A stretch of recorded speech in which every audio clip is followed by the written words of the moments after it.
ఏదైతే Vizag steel the pride of steel అని చెప్పేసి చెప్తున్నాం.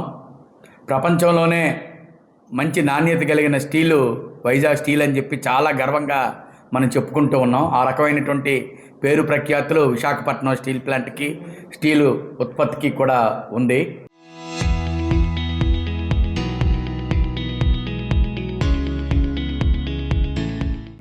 అటువంటి స్టీల్ని కాదని ఈ రోజున ఆంధ్రప్రదేశ్ రాజధాని కొన్ని వేల కోట్ల రూపాయలు ఖర్చు పెట్టి రాజధాని ఏదైతే నిర్మాణం చేస్తున్నారో, క్యాపిటల్ రీజన్ కారిడార్ ఏదైతే ఉందో ఏపీసీఆర్డీఏ, దానికి అందులో వస్తున్న ప్రభుత్వ బిల్డింగ్లకు కానీ ప్రైవేట్ బిల్డింగ్లకు కానీ రాజధాని నిర్మాణానికి పూర్తిగా వైజాగ్ స్టీల్ వాడాలని చెప్పి గతం నుంచి మేము కోరుతూ ఉన్నాం.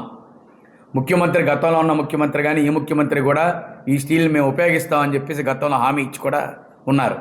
ఎందుకంటే అమరావతి నిర్మాణానికి కొన్ని వేల టన్నుల ఐరన్ అవసరం పడుతూ ఉంది. దీన్ని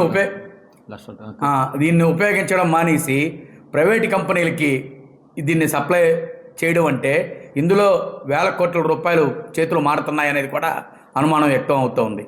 కాబట్టి వైజాగ్ స్టీల్ ఒక ప్రభుత్వ రంగ సంస్థని ప్రభుత్వ కంపెనీలకి నిర్మాణానికి ఇప్పుడు రైల్వే స్టేషన్ అమరావతిలో 500 ఎకరాల్లో రైల్వే స్టేషన్ పెడతామంటున్నారు, లేదంటే 16,000 ఎకరాల్లో ఎయిర్పోర్ట్ నిర్మిస్తామంటున్నారు, లేకపోతే ఇతరత్ర ఇప్పుడు తాత్కాలికంగా నిర్మించిన షెడ్లన్నీ తొలగించి పర్మనెంట్ రాజధాని స్ట్రక్చర్ కడతామంటున్నారు. కాబట్టి వీటన్నింటికీ కూడా విశాఖపట్నం స్టీల్ ప్లాంట్లో తయారైనటువంటి నాణ్యమైన ఉక్కు ఏదైతే ఉందో దాన్ని ఉపయోగించాలి అని చెప్పి మేము డిమాండ్ చేస్తున్నాం. కానీ ఈ రోజున పత్రికల్లో కానీ మిగతా కానీ చూస్తూ ఉంటే మనకి క్లియర్గా కనబడుతూ వస్తుంది, టీఎంటీ సింహాద్రి టీఎంటీకి మేము ఇస్తున్నామని చెప్పేసి. అంటే దీని అర్థం ఏంటి అంటే ఒక ప్రభుత్వ రంగ సంస్థని ప్రభుత్వమే నాశనం చేయడానికి పూనుకుంది. పూర్తిగా ఈ స్టీల్ వినియోగించకుండా ఓ ప్రైవేట్ కంపెనీకి దీన్ని ఎంకరేజ్ చేస్తుంది. ఇది అనువున మనకు కనబడుతూ ఉంటుంది. వైజాగ్ స్టీల్ ప్లాంట్కి సొంత గనులు కేటాయించకుండా మెటల్ కంపెనీకి సొంత గనులు కేటాయిస్తున్నారు. వైజాగ్ స్టీల్ ప్లాంట్ తాలూకా స్టీల్ను ఉపయోగించకుండా ప్రైవేట్ స్టీల్ ప్లాంట్ స్టీల్ని రాజధాని నిర్మాణానికి ఉపయోగిస్తున్నారు. అంటే అర్థం ఏంటి స్పష్టంగా తెలుస్తూ ఉంది, ఈ స్టీల్ ప్లాంట్ని ప్రభుత్వమే ముంచేయాలని మూసేయాలని కుట్ర పన్నుతున్నట్టుగా స్పష్టంగా అవగాహన అవుతుంది. కాబట్టి ఎట్టి పరిస్థితుల్లోనూ వైజాగ్ స్టీల్ ప్లాంట్లో ఉత్పత్తి అయినటువంటి నాణ్యమైన స్టీల్ ఏదైతే ఉందో ఈ ముడి ఇనుముని మనం పూర్తిగా రాజధాని నిర్మాణం కోసం ఉపయోగించాలి అని చెప్పి మేము డిమాండ్ చేస్తున్నాం. అది కాకుండా ప్రైవేట్ కంపెనీలను ఎంకరేజ్ చేయడం అంటే పూర్తిగా దీన్ని నాశనం చేయడం కింద ప్రజలు భావించాల్సి వస్తుంది. 32 మంది ప్రాణత్యాగాలతో సాధించుకున్న స్టీల్ ప్లాంట్ నిలబడాలనుకున్న దాని నష్టాల నుంచి బయటపడేస్తామని చెప్పి ఈ రోజున కూటమి ప్రభుత్వం చెప్తూ ఉన్న మాటల్లో కాదు, ఆచరణ ద్వారా దాని కొనుగోలు పెంచండి, దాని సామర్థ్యాన్ని పెంచండి, దాని వినియోగాన్ని పెంచండి అని చెప్పి మేము కోరుతా ఉన్నాం. దుర్ఘటన బాధితుల్ని పరామర్శ చేశారు, ప్రభుత్వం ఆదుకుంటుందని చెప్పని భరోసా ఇచ్చారు, మాట చెప్పి వెళ్ళిపోయారు.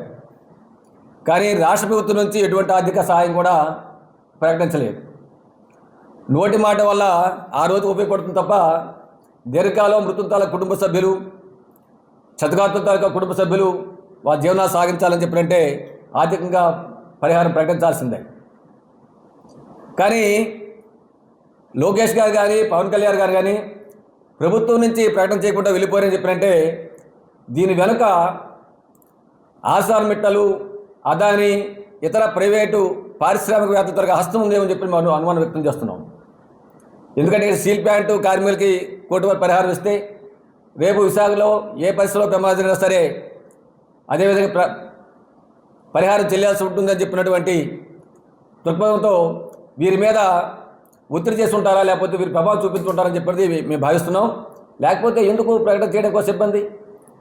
ఇంతకుముందు ఎల్జీ పాలిమర్స్లో ప్రకటించారు, ఎస్ఎస్ఎల్ ఫార్మర్ ప్రకటించారు, ఓ ప్రైవేట్ సంస్థలో ప్రకటించిన తర్వాత విశాఖపట్నం స్టీల్లో ప్రకటన కోసం ఏ ఇబ్బంది ఉంటుంది ప్రభుత్వానికి? కాబట్టి మీరు నోటి మాట చెప్తే ఉపయోగం లేదు, ఓదార్పు వల్ల తాత్కాలిక అది ప్రయోజనం తప్ప దీర్ఘకాలం పనిచేయదు.